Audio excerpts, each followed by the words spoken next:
ఎన్నికలు కూడా సజావుగా జరగలేదు. చూడండి, మీరు మేము వాళ్ళ మీద ఎక్కడ కూడా విమర్శ చేయట్లేదు.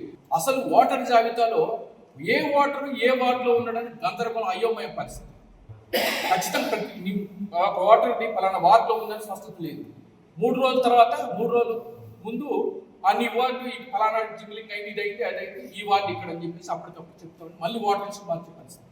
భద్రాచలం పట్టణం 45,000 ఓటర్స్ ఉంటే 20,000 మంది 19,000 మంది ఓటర్స్కి ఓటు వేసే అవకాశం వచ్చింది. ఎందుకు? ప్రజలకు ఎక్కడ ఓటు ఉందో తెలియదు. అసలు ఓటర్ లిస్టులో స్లిప్పులు ఇచ్చేటోళ్ళు లేడు. ప్రధానంగా ఎన్నికల నియమావళి ప్రకారంగా ప్రతి ఓటర్కి ఎవరైతే ఎన్నికల అధికారులు ప్రభుత్వం స్లిప్పులు పంచాలి, ప్రతి ఓటర్కి ఓటర్ స్లిప్ పంచాలి. ఇచ్చారా చెప్పండి? 70% పీపుల్కి ఓటర్స్కి స్లిప్పులు ఎవరు ఇవ్వలే. మరి ఓటు వినియోగించుకోవడానికి ఎట్లా వస్తారు ప్రజలు? వాళ్ళు ఈ వార్డు నుంచి ఆ వార్డు దాదాపు పట్టణంలో 20-60 కేంద్రాలు ఓటర్ లిస్టులు ఓటరు నమోదు కేంద్రాలు ఉన్నాయి. ఆ కేంద్రాలు ఎడుకోవాలో తెలియదు, చెప్పేటోడు లేడు, స్లిప్పులు ఇవ్వలేదు. మరి ఇవన్నీ ఇంత ప్రభుత్వ యంత్రాంగం ఇన్ని తప్పిదాలతో కేవలం కుట్రపూరిత రాజకీయాలు చేసి ఎలా చేస్తే మేము గెలుస్తాం అనేటటువంటి దాని మీదనే ఈ యొక్క ప్రభుత్వంలో పెద్దలు కొంతమంది దీన్ని జిమ్మికులు చేసి తారుమారు చేసి ఎన్నికలు నడిపించే పరిస్థితి చేశారు.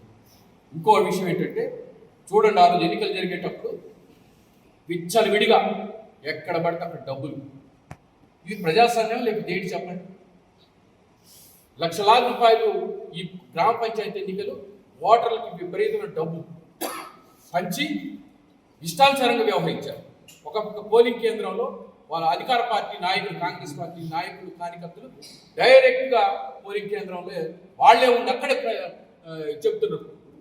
ఓటేసిన కేంద్రంలో లోనుండి ఓటర్లకు చెప్తారు. మా పార్టీ కార్యకర్తలు ఎవరంటే బయటికి పంపుతారు. ఏంటిది? ఈ ప్రజాస్వామ్యం అనుకున్నారు, లేకపోతే వాళ్ళ ఇష్టానుసారంగా వ్యవహరించి ఎన్నికలు నడపాలనుకున్నారు. ఇన్ని తప్పుడు తడకలు, ఇంత అస్తవ్యస్తంగా చేసినటువంటి ఎన్నిక ఇది. మేము ఆ రోజు నుంచి చెప్తున్న ప్రభుత్వం మీద కానీ అధికారుల మీద కానీ మాకు నమ్మకం లేదు. ప్రజాస్వామ్యానికి తప్పు మీరు చేసేటువంటి విధానం తప్పు అని చెప్పి ప్రతిరోజు ప్రశ్నిస్తున్నాం, అడుగుతున్నాం. అయినా కానీ ఇవాళ చాలా బ్రహ్మాండంగా ప్రజలు, భద్రాచలం ప్రజలు నా మీద ప్రేమ అభిమానం చూపించారు.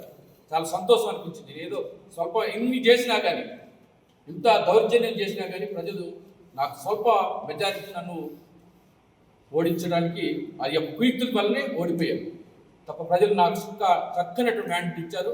వారందరికీ కూడా రుణపడి ఉంటాను. నేను ప్రజాక్షేత్రం నుండి ప్రజల సమస్యపై పోరాటం చేస్తాను. ఈ ప్రభుత్వాన్ని కానీ అధికారంగా నిలిపిస్తూ ఎప్పటికప్పుడు మేము ప్రజల పక్షాన ఉంటాం.